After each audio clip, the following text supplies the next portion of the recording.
دوسری تواریخ اور اس کا 33واں باب جو 25 آیات پر مشتمل ہے۔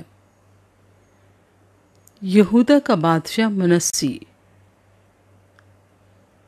منسی 12 برس کا تھا جب وہ سلطنت کرنے لگا، اور اس نے یروشلم میں 55 برس سلطنت کی، اور اس نے ان قوموں کے نفرت انگیز کاموں کے مطابق جن کو خداوند نے بنی اسرائیل کے آگے سے دفع کیا تھا وہی کیا جو خداوند کی نظر میں برا تھا،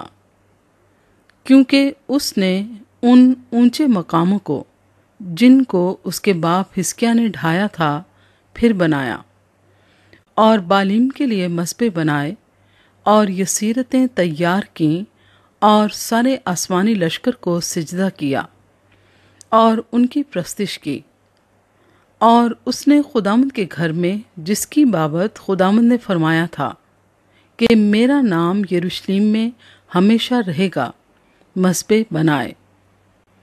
اور اس نے خداوند کے گھر کے دونوں صحنوں میں سارے آسمانی لشکر کے لیے مذبح بنائے۔ اور اس نے بنی ہنوم کی وادی میں اپنے فرزندوں کو بھی آگ میں چلوایا، اور وہ شگن مانتا اور جادو اور افسون کرتا اور بدروحوں کے آشناؤں اور جادوگروں سے تعلق رکھتا تھا۔ اس نے خداوند کی نظر میں بہت بدکاری کی، جس سے اسے غصہ دلایا،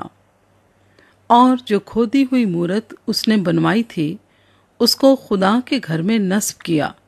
جس کی بابت خدا نے داؤد اور اس کے بیٹے سلیمان سے کہا تھا کہ میں اس گھر میں اور یروشلم میں جسے میں نے بنی اسرائیل کے سب قبیلوں میں سے چن لیا ہے اپنا نام ابد تک رکھوں گا، اور میں بنی اسرائیل کے پاؤں کو اس سرزمین سے جو میں نے ان کے باپ دادا کو عنایت کی ہے پھر کبھی نہیں ہٹاؤں گا، بشرطے کہ وہ ان سب باتوں کو جو میں نے ان کو فرمائیں، یعنی اس ساری شریعت اور آئین اور حکموں کو جو موسیٰ کی معرفت ملے ماننے کی احتیاط رکھیں۔ اور منسی نے یہودا اور یروشلم کے باشندوں کو یہاں تک گمراہ کیا کہ انہوں نے ان قوموں سے بھی زیادہ بدی کی جن کو خداوند نے بنی اسرائیل کے سامنے سے ہلاک کیا تھا۔ منسی توبہ کرتا ہے۔ اور خداوند نے منسی اور اس کے لوگوں سے باتیں کی،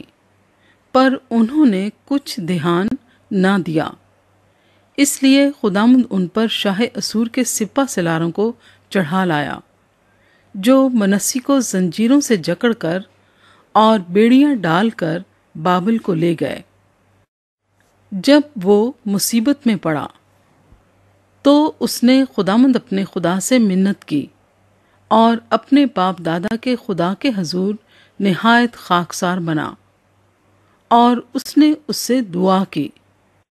تب اس نے اس کی دعا قبول کر کے اس کی فریاد سنی اور اسے اس کی مملکت میں یروشلم کو واپس لایا۔ تب منسی نے جان لیا کہ خداوند ہی خدا ہے۔ اس کے بعد اس نے داؤد کے شہر کے لیے جہون کے مغرب کی طرف وادی میں مچھلی پھاٹک کے مدخل تک ایک باہر کی دیوار اٹھائی اور اوفل کو گھیرا اور اسے بہت اونچا کیا، اور یہودا کے سب فصیل دار شہروں میں بہادر جنگی سردار رکھے۔ اور اس نے اجنبی معبودوں کو اور خداوند کے گھر سے اس مورت کو اور سب مذہبوں کو جو اس نے خداوند کے گھر کے پہاڑ پر اور یروشلم میں بنوائے تھے دور کیا، اور ان کو شہر کے باہر پھینک دیا۔ اور اس نے خداوند کے مذبح کی مرمت کی اور اس پر سلامتی کے ذبیحوں کی اور شکر گزاری کی قربانیاں چڑھائیں۔ اور یہودا کو خداوند اپنے خدا کی پرستش کا حکم دیا، تو بھی لوگ اونچے مقاموں میں قربانی کرتے رہے، پر فقط خداوند اپنے خدا کے لیے۔ منسی کے عہد حکومت کا اختتام۔ اور منسی کے باقی کام اور اپنے خدا سے اس کی دعا اور ان غیب بینوں کی باتیں جنہوں نے خداوند اسرائیل کے خدا کے نام سے اس کے ساتھ کلام کیا، وہ سب اسرائیل کے بادشاہوں کے اعمال کے ساتھ قلم بند ہیں۔ اس کی دعا اور اس کا قبول ہونا اور اس کی خاکساری سے پہلے کی سب خطائیں اور اس کی بے ایمانی اور وہ جگہیں جہاں اس نے اونچے مقام بنوائے اور یسیرتیں اور کھودی ہوئی مورتیں کھڑی کیں، یہ سب باتیں ہوزی کی تاریخ میں قلم بند ہیں۔ اور منسی اپنے باپ دادا کے ساتھ سو گیا اور انہوں نے اسے اسی کے گھر میں دفن کیا، اور اس کا بیٹا امون اس کی جگہ بادشاہ ہوا۔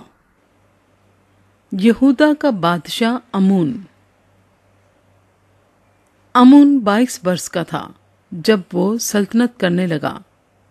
اور اس نے 2 برس یروشلم میں سلطنت کی، اور جو خداوند کی نظر میں برا ہے وہی اس نے کیا، جیسا اس کے باپ منسی نے کیا تھا۔ اور امون نے ان سب کھودی ہوئی مورتوں کے آگے جو اس کے باپ منسی نے بنوائی تھیں قربانیاں کیں اور ان کی پرستش کی، اور وہ خداوند کے حضور خاکسار نہ بنا جیسا اس کا باپ منسی خاکسار بنا تھا، بلکہ امون نے گناہ پر گناہ کیا۔ سو اس کے خادموں نے اس کے خلاف سازش کی اور اسی کے گھر میں اسے مار ڈالا۔ پر اہل ملک نے ان سب کو قتل کیا جنہوں نے امون بادشاہ کے خلاف سازش کی تھی، اور اہل ملک نے اس کے بیٹے یوسیہ کو اس کی جگہ بادشاہ بنایا۔